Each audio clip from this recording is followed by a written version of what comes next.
You took my family. Do you understand that? Put your hand on the table. Around and walk out the door. You know there's no coming back from this, right?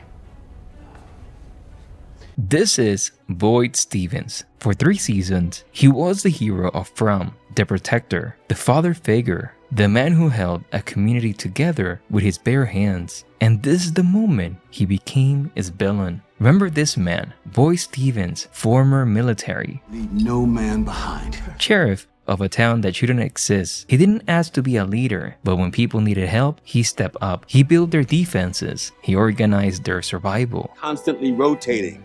Let's not make it easy for these things. He took a group of terrified strangers and turned them into a family, even finding the talismans. He was their rock, their moral center, the man who made the hard choices so others didn't have to. For 2 seasons, Boyd Stevens was everything a hero should be: selfless, protective, willing to sacrifice anything for his people. Now look at this moment. This is the sound of a community turning on its leader. This is the price of his lies. This is Donna. She runs Colony House. She has seen him at his best and his worst, and she's telling him flat out, the community is done with him. Because they don't believe in you anymore. But let's go back to a moment. Now Kenny. Boyd mentored him, trained him, treated him like a son, and in this moment, he screams at Boyd. When exactly were you planning on telling me? Now we know that this is resolved, but this is the beginning. Now this is Dale, a regular guy who just wants to go home. He's so fed up with Boyd's leadership that he's willing to publicly challenge him in front of the entire community. I've had it! Had it with your plans, I've had it with your rules! The man who once commanded absolute respect now cannot even get people to listen to him. When your own people turn against you, when the community you build with your own blood no longer trusts you, when your closest allies openly question your judgment, that's not a crisis, that's a chaos being created. So to understand how we got here, we need to go back to the moment Boyd made his greatest mistake. His greatest mistake was winning. Look, this was Boyd at his absolute peak. He just saved the town from the music box horror. He overcome the psychological pain of his wife Ghost. He has proven that the town's supernatural forces cannot break him mentally or spiritually. And in that moment, Boyd Stevens made the biggest mistake of his life. He challenged the creator directly. He looked into the darkness that had been breaking his people and declared war. He told the force controlling the reality that it cannot touch him. You don't fucking break me!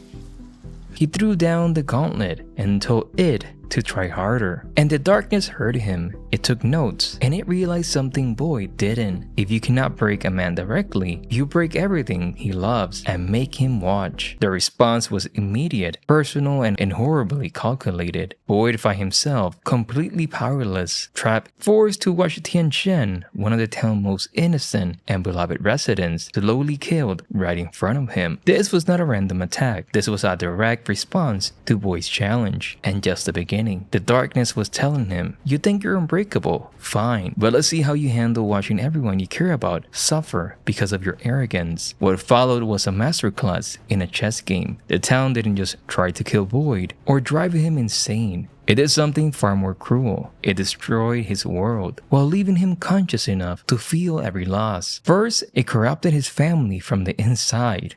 Literally, Fatima, his daughter-in-law, the symbol of hope and new life in their community, became something else, not through any choice of her own, but through supernatural forces beyond anyone's control. Then it destroyed his authority. Every decision Boyd made to protect his people was twisted and used against him. The community knows his lies. He made hard choices about who to save. People saw it as a cold calculation. He hid Fatima after the accident with Tilly, and hid this. And finally, it attacked his body. Boyd Parkinson is getting worse. His hands shake, his leg freeze. The man who was once physically powerful enough to fight monster is now struggling. By season 3, the creators of this town had achieved something remarkable. It had taken the town's strongest, most morally centered leader and left him desperate, isolated, and willing to do anything to save what little he had left. Everything he does is used against him. And then he gave him the ultimate test. Fatima was missing. Elgin, a scared kid who thought he was helping, was the only one who knew where she was. And Boyd had a choice: remain the moral leader and potentially lose his family forever, or cross a line he could never uncross.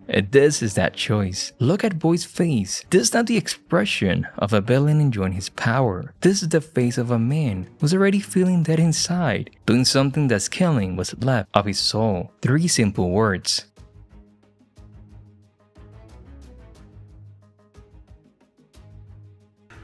Put your hand on the table.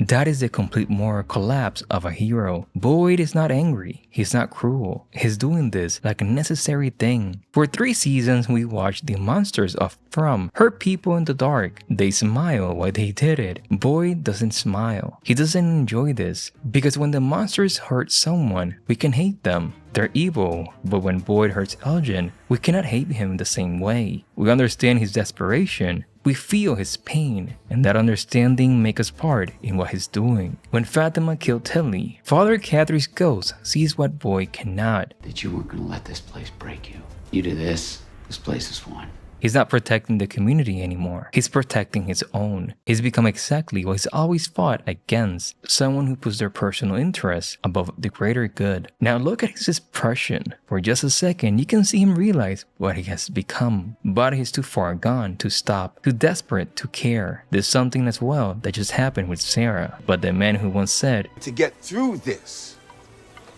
is together.